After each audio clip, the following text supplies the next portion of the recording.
Welcome to my first blog. आज माझ्या हजबंडचा birthday आहे, त्यामुळे सासूबाईंनी सकाळी टिळा लावून त्यांची ओवाळणी केली आणि आशीर्वादही दिला. श्रीला पण टिळा लावायला खूप आवडते, म्हणून त्याची देखील ओवाळणी केली. आणि इथे तुम्ही पाहू शकता, ही विंडो मी सिलेक्ट केली आहे बर्थडे डेकोरेशन साठी.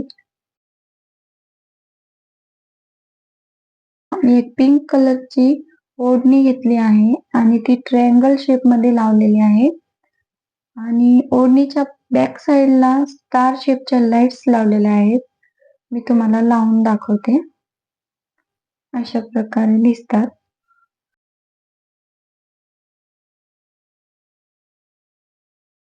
घराच्या बाहेरून जे आपण आर्टिफिशियल तोरण लावतो दिवाळीला, तेच मी इथे यूज करत आहे डेकोरेशन साठी. अचानक कोणतरी आल्यासारखं वाटलं मला. तनुश्रीचे पप्पा आले असं वाटलं, कारण हे सरप्राईज होतं, त्यांना दाखवायचं नव्हतं. तनुश्री स्कूल मधून आली होती. ती शॉक झाली. आज काय आहे मम्मी, असं विचारत होती. मग मी सांगितलं की पप्पांचा बर्थडे आहे. पण तिला राग आला थोडासा, कारण तिला वाटतं की तिचाच बर्थडे असायला हवा होता. आणि मी पुन्हा माझ्या कामाला लागले. ते तोरण हेवी असल्यामुळे ऍडजस्ट करायला खूप अवघड जातं.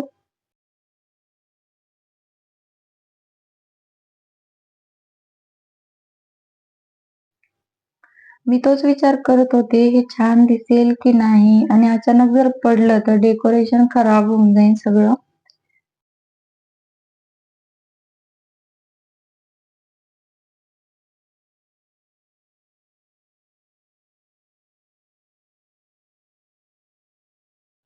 इथे मी तनुश्रीला पण कामाला लावले. श्री पण झोपेतून उठला होता. संध्याकाळचे 4 वाजले होते. तनुश्रीने बरेचसे फुगे मला फुगवून दिले. तेवढीच माझी हेल्प झाली. माझ्या हसबंडला याची काहीच कल्पना नाही की आम्ही इतकं सगळं डेकोरेशन घरातच करत आहोत म्हणून. कारण मी बाहेरून एकही वस्तू मागवली नाही. घरात जे उरलेलं डेकोरेशनचं साहित्य होतं, तेच मी इथे यूज करत आहे.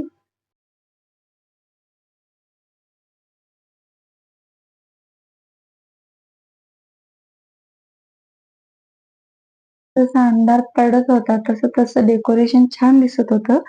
आणि समोर टेबलवर पण मी काही आर्टिफिशियल प्लांट वगैरे ठेवले. श्रीच्या बर्थडेला आणलेला जो ताज होता, तो मी चेअरवर ठेवला. आणि आता टेबलवरचं डेकोरेशन करूयात थोडंसं.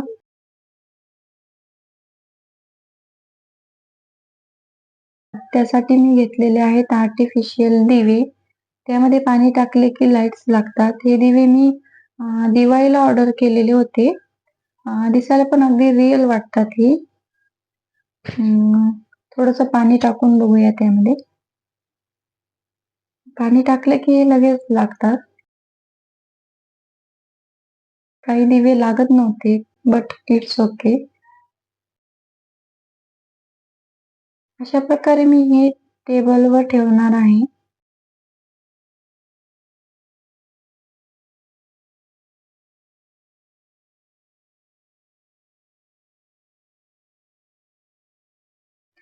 त्यातले काही दिवे खराब आहेत,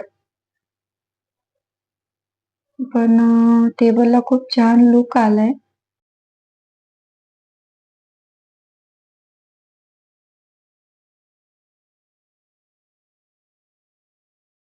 खराब झालेले दिवे मी बाजूला केले. थोडा वेळ हे आपण साईडला ठेवणार आहोत, कारण श्री लगेच खेळायला घेतो. आणि मी इथे काचेची बाउल घेतली आहे. त्यामध्ये थोडंसं पाणी आणि खायचा कलर मिक्स करून ठेवला आहे. त्यामुळे पाण्याला छान कलर येतो, रंग येतो. काही वेळासाठी आपण हे बाजूला ठेवून देऊयात. काचेची बाउल आहे, लेकरं फोडून टाकतात म्हणून. आणि आता मी लागले स्वयंपाक करायला, कारण खूप मुलं येतात, त्यांचे फ्रेंड्स येतात. त्यामुळे मी खिचडी करायचा प्लॅन केला. 2 किलो तांदळाची खिचडी करण्याचं मी ठरवलं. तांदूळ निसून वगैरे घेतली.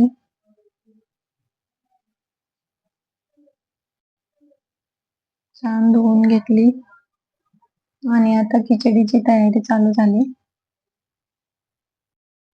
तुम्ही पाहू शकता किती पसारा झाला, सगळा किचन फुल झाला होता. आणि तितक्यात बाहेर फटाक्यांचा आवाज आला. कारण खाली बर्थडे सेलिब्रेशन चालूच होतं. त्यांचे फ्रेंड्स आले होते, तर त्यांनी हॉस्पिटलमध्येच त्यांचा बर्थडे केला. आणि ते फटाके वगैरे खूपच छान दिसत होते, त्यामुळे मी स्वयंपाक सोडून येऊन बघायला लागले. तुम्ही पाहू शकता श्रीनी पण खूप एन्जॉय केला.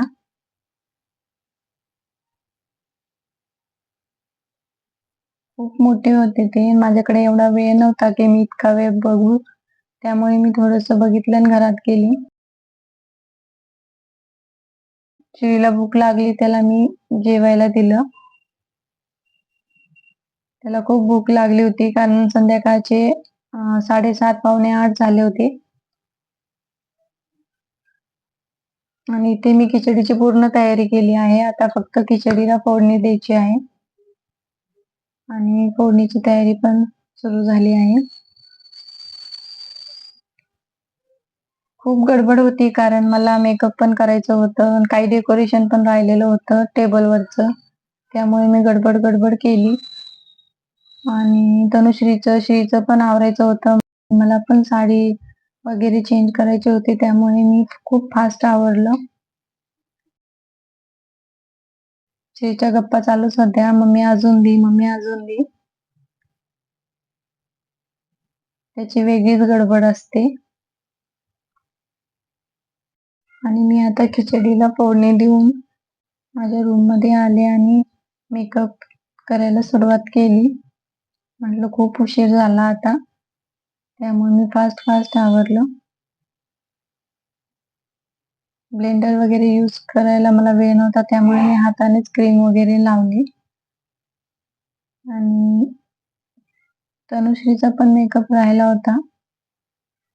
श्री पण माझ्या मागे लागला माझा मेकअप कर म्हणून.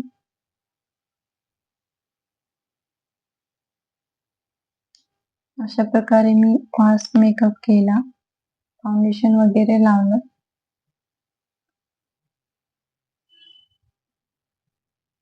सगळं काही हातानेच केलं, कारण माझ्याकडे वेळच नव्हता त्यासाठी.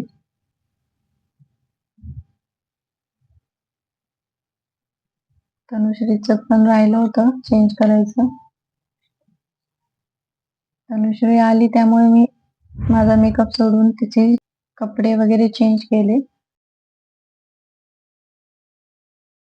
आणि तिचंच मेकअप करण्यात गुंतले. कारण लेकराचा मेकअप नाही केला तर ते रडत बसतात. ती पण तसंच करत होती, आधी माझा मेकअप कर, आधी माझा मेकअप कर. म्हणून मी माझा न करता तिचाच मेकअप आधी केला.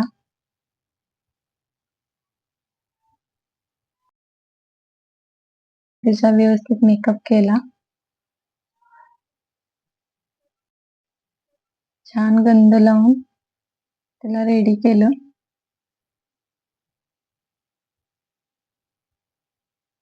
पाहू शकता तुम्ही, तनुश्री रेडी झाली आहे. आणि आता ती तिच्या पप्पांकडे गेली. मी पण रेडी झाले आहे आता. कशी वाटली साडी कमेंट मध्ये नक्की सांगा. श्री तर अजून तसाच आहे. श्रीचं आवरून घेते.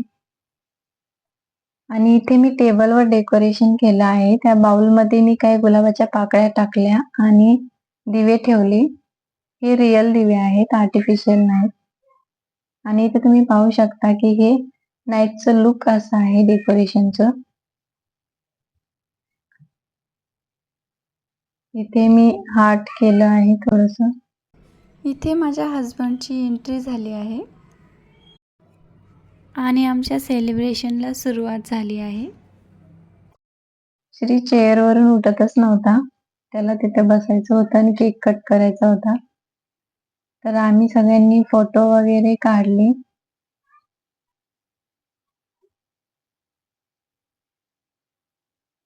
फोटो वगैरे घेतल्याच्या नंतर मग आम्ही केक कापण्याचं ठरवलं.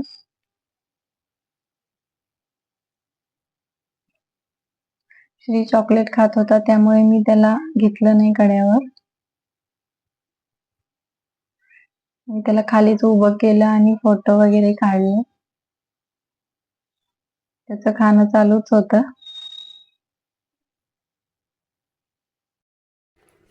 आणि आता केक कट करायचा आहे. तनुश्री लांब उभी होती, म्हटलं इथं ये आपण सोबत केक कट करू, पण आधीच केक कट झाला होता.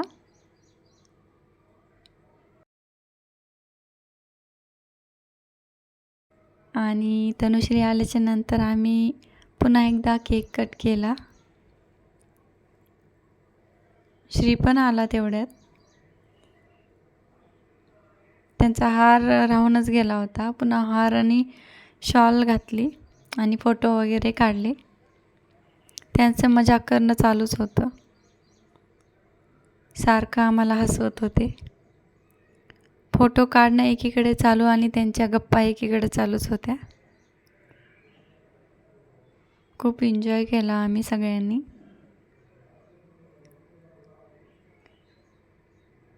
एकमेकांची उडवाउडवी तर चालूच होती. अशा प्रकारे फोटो वगैरे काढले.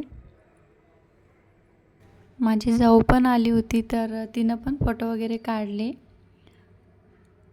आणि मस्त एन्जॉय केला आम्ही सगळ्यांनी. मी पण फोटो काढला, कारण आमचे एक दिवस आधीच खूप भांडण झाले होते. भांडणं होते त्यामुळे त्यांना वाटलंच नव्हतं की मी इतकं सगळं डेकोरेशन वगैरे करणार आहे म्हणून. आणि त्यांना पण खूप छान वाटलं की मी इतकं छान सरप्राईज केलं त्यांच्यासाठी. आणि मी त्यांना म्हटलं की मला सॉरी म्हणा, पण ते काही सॉरी म्हटले नाही. आणि मग अशा प्रकारे आम्ही फोटो वगैरे काढले फूल देताना. माझा हा पहिला व्लॉग कसा वाटला आहे कमेंट करून नक्की सांगा. आणि भेटूयात पुढच्या व्लॉगमध्ये. तोपर्यंत बाय बाय.